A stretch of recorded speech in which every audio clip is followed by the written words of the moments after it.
Now, as the push for peace continues, Russia says its troops have captured multiple settlements across eastern Ukraine.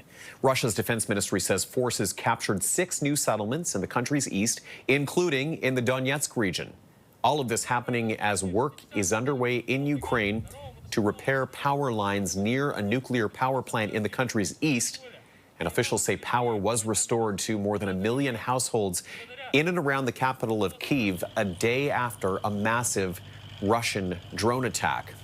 With us now is Andrew Rasiulis, retired Department of National Defense official, to discuss this a little bit more. Andrew, welcome to the program. Thank you, Tony. What are you going to be watching for in Trump and Zelensky's meeting in Florida today? Well, the big thing is, will Trump be satisfied, or can they bridge the gap on things like the territorial questions and the security guarantees? Those are the really top two. There's a bunch of other stuff. But basically, Trump needs to be convinced with Zelenskyy that there's a package that then Trump can give to Putin with a realistic expectation that there will be a positive dialogue with the Russians, as opposed to the Russians simply saying, this is not acceptable, here's another counterproposal, maybe we'll talk some more. So the question is, can they bridge those gaps? And as I said, the gaps are over territory, the demilitarized zone potential, and security guarantees, that is legally binding security guarantees that Zelenskyy wants to hear from Trump personally. And that, I think, is the real bottom line of this meeting today. Andrew, what sort of psychological hurdle is there to overcome here as well if Russia keeps saying that it wants to win this war militarily? Well, that is the reflection that this is a war which is being settled effectively by force of arms. And that kind of talk that, you know, we're going to use military force until we get what we want comes from the Russians, because the Russians right now maintain an offensive momentum. It's slow, it's grinding, but they have the momentum. And that's why the Ukrainians, which are on the defensive, keep asking for a ceasefire unconditionally or as soon as you can, because they're in effect losing.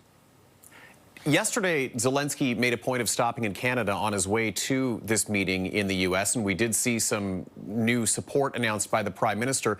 But I wanted to ask you about that conversation between Carney and Zelenskyy. Should it be seen as any kind of signal ahead of today's meeting, or should this be looked at as a separate conversation? Well, it was a signal directly related to the meeting in Florida.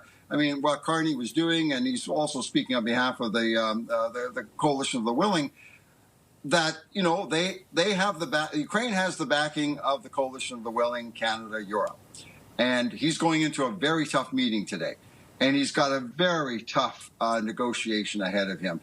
And what they're trying to say, Carney's saying, is that we're with you as best as we can. But I think we can also see from Carney's, you know, body language and so on, he understands there's a real limitation to what Canada and the others can do here. Do you see any kind of a world, Andrew, where today's meeting results in something that gets Russia to the table? That will depend if they can bridge the gap. And there's still a gap, and that's what the meeting is about between Zelenskyy and Trump today. If they can bridge it, then they will give something to Moscow. If not, it may fizzle. But it's really, we're in that end game right now, potentially. So we'll have to wait and see. And finally, just a thought perhaps on what the U.S. and in particular President Trump might prioritize today if we're talking about bridging that gap?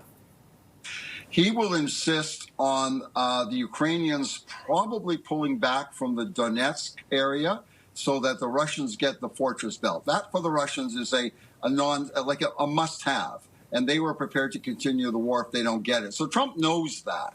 And I think what Trump will try to do is convince Zelenskyy that the U.S. will provide hard guarantees plus economic benefits to Ukraine if Ukraine goes along.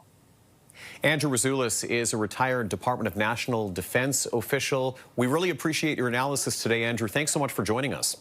You're very welcome, Tony.